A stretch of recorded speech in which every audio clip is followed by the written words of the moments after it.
Bonjour.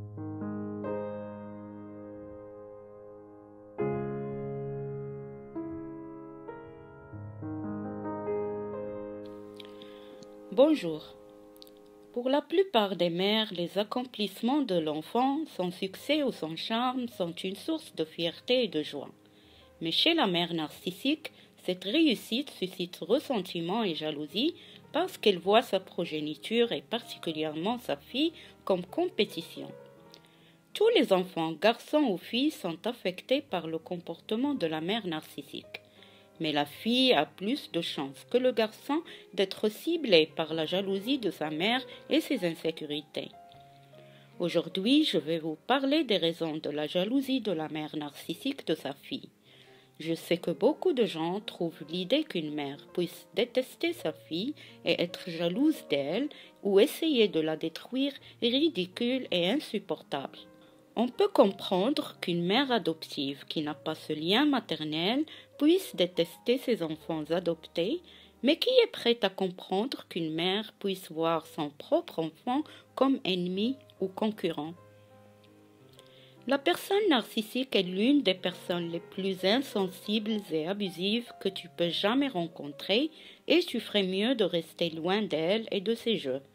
Mais une mère narcissique constitue un plus sérieux danger.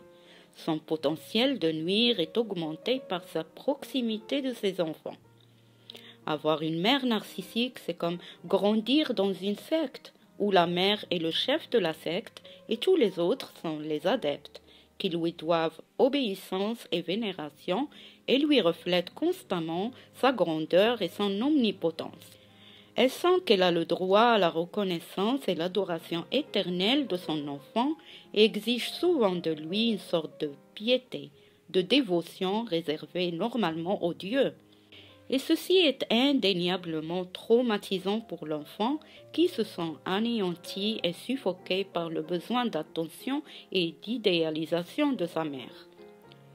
Le comportement de la mère narcissique défie toute logique car elle demande de ses enfants deux choses différentes et contradictoires. D'une part, ils doivent être brillants, talentueux, exceptionnellement beaux, etc., car elle les voit comme extension d'elle-même, donc ils sont tenus de briller et d'être les meilleurs en toutes choses pour que la mère puisse sentir sa propre supériorité et excellence. Elle exige de ses enfants qu'ils reflètent une image rassurante, flatteuse et élogieuse d'elle-même. Mais d'une autre part, l'enfant ne doit pas briller trop fort jusqu'à faire de l'ombre à la mère. Il doit faire attention de ne pas froisser ses susceptibilités. Il est tenu de toujours la mettre sur un piédestal, accorder la priorité à ses besoins et désirs et jamais discuter ses jugements et actions. Le moindre signe de révolte et de défi, et l'enfant risque de sentir la froideur terrifiante et le rejet de la mère. Donc la mère narcissique envoie à son enfant deux messages contradictoires. Sois parfait, mais n'oublie pas que tu n'es qu'un tas d'ordures. Et ces messages compromettent gravement l'image et l'estime de soi de l'enfant et ils oscillent sur la corde raide entre l'excellence et l'autodévalorisation. Un faux pas et il tombe dans le gouffre de la honte et du désespoir. Ceci dit, pourquoi la mère narcissique est-elle jalouse de sa fille? Voici quelques raisons. Première raison, la mère narcissique a un besoin maladif d'attention et d'admiration. Elle est excessivement égocentrique, elle se sent plus importante que tous les autres, elle est le centre de l'univers. Au sein de la famille, elle monopolise la sympathie et l'attention de tous les autres membres. Elle ne permet à personne, y compris ses enfants, de lui voler la vedette ou de venir sous les projecteurs, même pas pour un tout petit moment. Elle est aussi la seule qui a le droit de se plaindre et il est interdit aux autres de le faire et s'ils le font, la plainte est tout simplement reçue avec indifférence. Donc quoi de plus menaçant pour ce genre de mère que de voir sa fille grandir, de voir s'épanouir sous son toit cet autre moi en version plus jeune, plus belle, plus talentueuse, plus heureuse. La mère narcissique souffre de voir sa fille acquérir des atouts qu'elle n'a pas ou qu'elle n'a plus et attirer l'attention et même l'admiration des autres et notamment des hommes. Une mère épanouie saura se réjouir de voir sa fille éclore.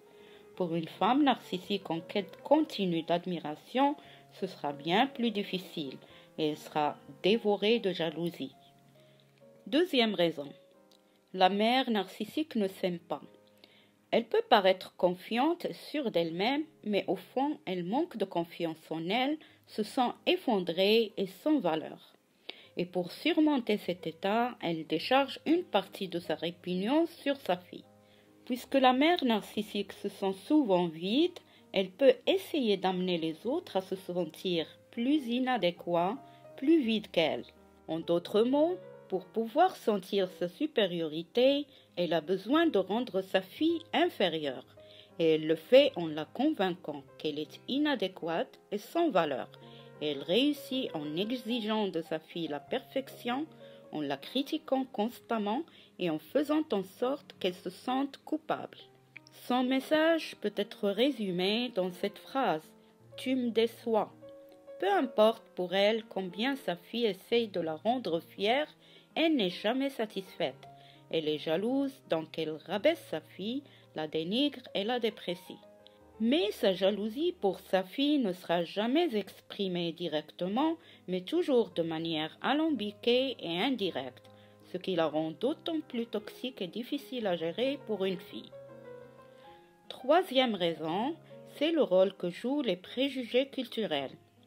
On a dit que la fille a plus de chances d'être ciblée par la jalousie de sa mère que le fils parce qu'elle est du même sexe et sa mère projette sur elle ses sentiments négatifs profonds plus qu'elle ne le fait avec son frère.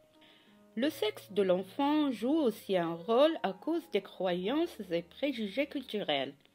Les femmes sont entraînées par la société à entrer en compétition avec d'autres femmes pour l'attention des hommes, l'avancement professionnel et le statut social. La mère narcissique incarne ce message culturel et lui ajoute son propre besoin maladif d'être numéro 1. Dévorée par la jalousie, elle considère sa fille comme sa concurrente et elle foncera sur elle à la moindre occasion pour la défigurer au sens propre comme au sens figuré. Sa stratégie sera de dénigrer sa rivale le plus souvent possible afin de lui renvoyer une image sale et laide en lui faisant remarquer ses défauts, en la traitant de prostituée, utilisant des mots moins édulcorés dès qu'elle portera un peu de maquillage ou une tenue moulante, pas forcément sexy. Ces agissements ont souvent un effet dévastateur sur les filles. Beaucoup de belles femmes victimes de mères jalouses finissent par croire à leur incapacité à attirer un homme, à leur imbécilité, à leur manque d'attrait. Bien que jolies et intelligentes, comment le croire quand vous entendez à longueur de journée la même phrase qui défigure la confiance et l'estime, du genre « Aucun homme ne voudra jamais de toi, tu es trop laide et stupide » ou bien « Tu ne sais même pas te maquiller, tu me fais honte » ou encore « Tu t'habilles comme ça pour séduire ton beau-père, c'est ça ?» ou « Tu es trop grosse, jamais tu ne te marieras » et j'en passe. Ces agressions répétées plusieurs fois par jour toute votre enfance et voilà vos croyances qui refusent de voir ce que le miroir vous renvoie. Ces mères qui ont appris à séduire pour attirer un mâle et le garder pensent que leur fille fonctionne sur le même registre. Étant plus jeune, plus fraîche, plus mince ou ayant un décolleté plus pigeonnant, elles y voient tous les attraits qu'elles sont en train de perdre et qu'elles mettent elles-mêmes en avant, mais en version 40 ans et plus. Quatrième raison. L'épanouissement de la fille met en évidence les déceptions propres de la mère. La mère narcissique qui est jalouse du succès de sa fille a souvent ses propres ambitions non réalisées qu'elle n'arrive pas à oublier et à laisser partir. N'étant pas épanouie dans sa vie actuelle, elle se revoit dans sa fille et trouve injuste que celle-ci s'épanouisse et la dépasse. Elle est insatisfaite de sa vie, frustrée dans ses rêves, et voir sa fille réussir là où elle a échoué, la voir parvenir à avoir ce qu'elle-même n'a pas réussi à avoir, la remplit d'envie et de convoitise, même si elle ne l'admet jamais. Et la jalousie sera plus grande si la fille réussisse dans un domaine que la mère croit être, à juste titre, le sien, son territoire. Ça peut être la beauté ou l'apparence, l'argent, le niveau académique, la grâce sociale et la popularité, ou à peu près tout ce qui compte pour la définition de soi de la mère jalouse. Au lieu de se réjouir de ses accomplissements, elle devient un vrai boulet accroché au pied de sa fille. Elle peut s'attribuer sa réussite et lui dire des choses comme « Sans moi et mes sacrifices, tu n'aurais rien accompli ». Comme elle peut renier ou minimiser les efforts, les talents et l'acharnement de la fille et attribuer sa réussite à un pur coup de chance. Elle l'attaque, mais toujours d'une manière indirecte. Elle essaye de chercher le côté négatif de la réussite, où elle peut la minimiser ou la ridiculiser. Elle peut être sarcastique pour rabaisser sa fille ou critiquer ses projets pour l'empêcher d'avancer. Elle peut dire des choses comme « Arrête de frimer, c'est pas grand-chose » ou encore « Tu prends la grosse tête ». Elle peut même inventer un mal de tête ou autre maladie soudaine pour gâcher la joie de sa fille et détourner les yeux vers elle-même. Mais comme on a dit, son attaque se fait toujours de manière subtile et indirecte. Elle cache son envie derrière le devoir d'une bonne mère d'apprendre à ses enfants la modestie, mais en réalité elle est remplie de jalousie et de ressentiment. Elle couvre ses sentiments en prétendant d'être inquiète pour son enfant. Donc, la mère narcissique exige de sa fille d'être l'incarnation parfaite de l'enfant idéal, mais en même temps, quand la fille est heureuse et quand elle réussit et prospère, la mère devient rancunière et envieuse. Sa jalousie n'est pas une chose qu'elle va jamais admettre, même pas elle-même. Et en effet, pour elle, ses qualités de mère parfaite sont au-dessus de toute reproche. Mais sa fille voit les choses de manière tout à fait différente. La critique continue de sa mère et son mécontentement blesse profondément, et les cicatrices laissées par ce genre de maltraitance maternelle sont hideuses et profondes. Elle peut passer des années ou même des décennies avant de comprendre qu'il n'y a vraiment rien qu'elle puisse faire pour plaire à sa mère et se rendre compte que les agissements de sa mère n'ont rien à voir avec elle, qu'elle n'a pas de raison de se sentir coupable ou douter d'elle-même ou se sentir responsable et que sous la dépréciation et le dénigrement, la moquerie et la dérision se cache une jalousie amère d'une femme misérable qui se sent menacée par la joie de sa progéniture.